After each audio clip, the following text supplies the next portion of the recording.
Nagpadala ako ng 10 milyon sa pamilya, pero bakit nauwi sa wala? Matagal na panahon din siyang nagtrabaho. Nagpakahirap para maitayo ang pangarap niyang bahay para sa magulang at kapatid. Bawat pisong pinaghirapan ay ipinadala nito sa pamilya. 3 milyong piso ang orihinal na plano pero umabot ito sa 10 milyon.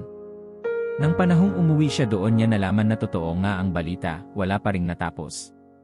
Isa pa ring skeleto ng bahay. Puro haligi.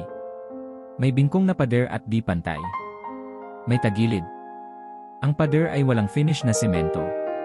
Ang animoy bintana ay nanatili ang kwadrado ng butas. Ang ulan ay tumutulo sa kanyang mga kamay sa kawalan ng bubong sa kanyang ulunan. Ito ang kwento ni Daniel Argelies, isang OFW office worker sa Qatar. Ito ang isang orihinal na kwento ni Psychoptimizer.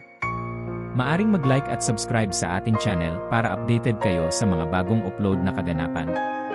12 taon na nang iniwan niya ang pamilya para sundan ang munting pangarap na mabigyan sila ng magandang buhay.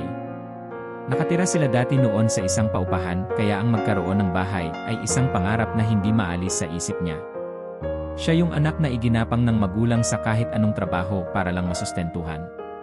At siya naman bilang huwarang anak para makatulong ay nag-working student sa murang edad para libre ang tuition sa kolehiyo. Kaya naman nang makatapos ng pag-aaral at nakahanap ng trabaho ay minabuti niyang pumunta sa labas ng bansa dahil na rin sa kakulangan ng oportunidad sa bansa. Simple lang naman ang kanyang pangarap. Isang disenteng bahay para sa kanila. Ang plano, isang 2 palapag na bahay sa isang lot na ibinahagi ng National Housing Authority na sapat lang para sa kanila. Ngunit habang tumatagal, napansin ni Daniel na lumaki ng lumaki ang plano, libre kasi nga ang mangarap. Anak, mas maganda kung 3 palapag. Sabi ng kanyang inay. Pwede tayong magpaupa para may dagdag na kita. Sabi naman ng kanyang ama. Sa isip ni Daniel, maganda ang ideya. Mas malaking bahay, mas magandang investment. Kaya nagpadala naman siya ng mas maraming pera. Hindi niya alam na ang pagpapalaki ng proyekto pala ng walang tamang plano ay magiging simula ng isa ding kalbaryo para sa kanya. Habang lumilipas ang panahon, unti-unti siyang nababagabag sa pahatid mensahe ng magulang na idinaan sa email sa tulong ng kanyang nakababatang kapatid. Anak, tumaas ang presyo ng materyales. Anak, kinapos kami, nangutang kami sa hardware.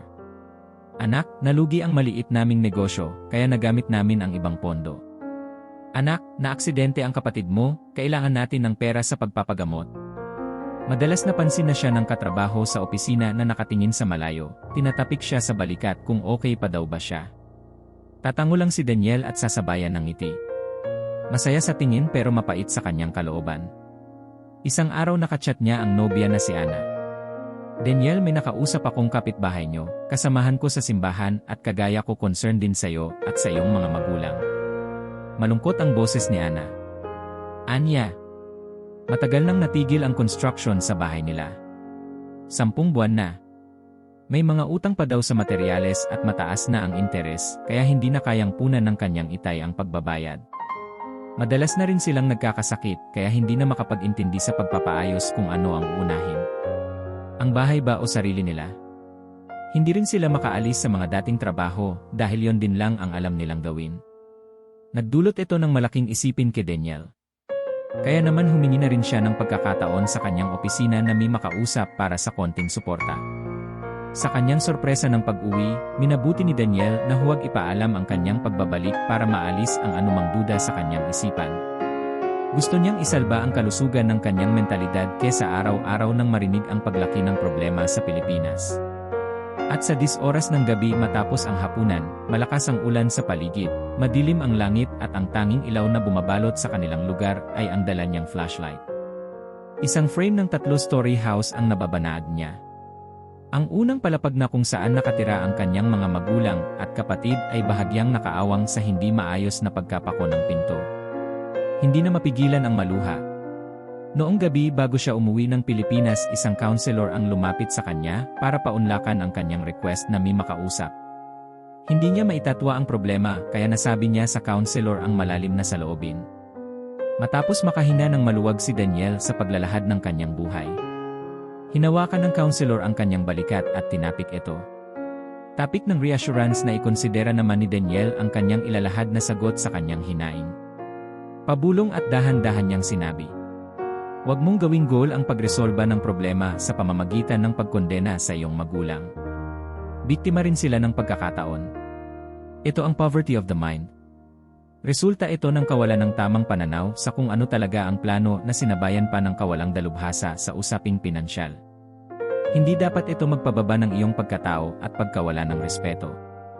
Hindi man ito maliit na bagay na unawain, pero hindi ito senyales para magpadala sa bukso ng damdamin at saktan sila sa mga masasakit na salita. Walang panahon ka dapat nagugulin para dito. Madaling mahanap ang pera pero iisa lang ang magulang na nagmahal sa'yo sa iyong paglaki. Ang mabuting pakikisama at paggalang sa magulang sa hikahos na sitwasyon ay mas mataas na estado ng pag-unawa, kaya wag mo itong kalimutan o isa walang bahala, tao lang din sila anak." Ito ang binitawan ng kausap ni Daniel nang makita siya ng counselor sa isang sitwasyon na kalunos-lunos, kaya naman baon niya ito sa kanyang pag-uwi. Nang gabing yon, pumasok si Daniel sa loob ng bahay at laking gulat ng kanyang mga magulang at kapatid. Inilabas niya ang kanyang mga pasalubong at dalang pagkain na may dalang tuwa sa sarili. Walang panunumbat at matibay ang loob na niyakap niya ang mga ito na puno ng pagmamahal habang sila ay taos-puso ang pasasalamat sa anak. Alam niya sa sarili na hindi nila kailangan magsinungaling. Nakikita pa rin niya ang hirap ng kanyang mga magulang sa kanilang mga kalkulasyon, sa mga desisyon, sa paghikahos ng damdamin, sa kawalan ng giya sa maling pag-intindi ng mga bagay-bagay. Lalo pa nga malaking pera ang hawak. "Daniel, may plano ka pa ba kung paano tatapusin ang bahay?" Marahang tanong ni Ana, ang kanyang nobya matapos silang magkita ng gabi rin yon. Imbes na magalit, magtampo o matrigger sa mga pangyayari, ngumiti lang si Daniel at niyakap ang kasintahan. "Simulan natin ang pagbabago. May pagkakataon pa naman," ani Daniel. Maraming natutunang leksyon si Daniel sa kanyang buhay at hindi na niya kailangan ulitin yon. Isa lang chapter ika nga ang magkamali sa isang desisyon. Ito ay normal. Marami pang susunod na pagkakataon para itama ang lahat para hindi na ito maulit. Payo din niya ito sa lahat na hindi pa huli basta meron sandali na naririyan. Ang mahalaga na natili sa puso ang pagiging empathic, magaling umunawa at handa lagi na ibigay sa kapwa ang buong pagmamahal. Ito ang kwento ni Daniel, isang OFW. May kakaiba ka rin bang kwento ng pagbabago sa iyong buhay? Paano mo ito na-overcome? Ibahagi sa komento ang iyong maikling kwento.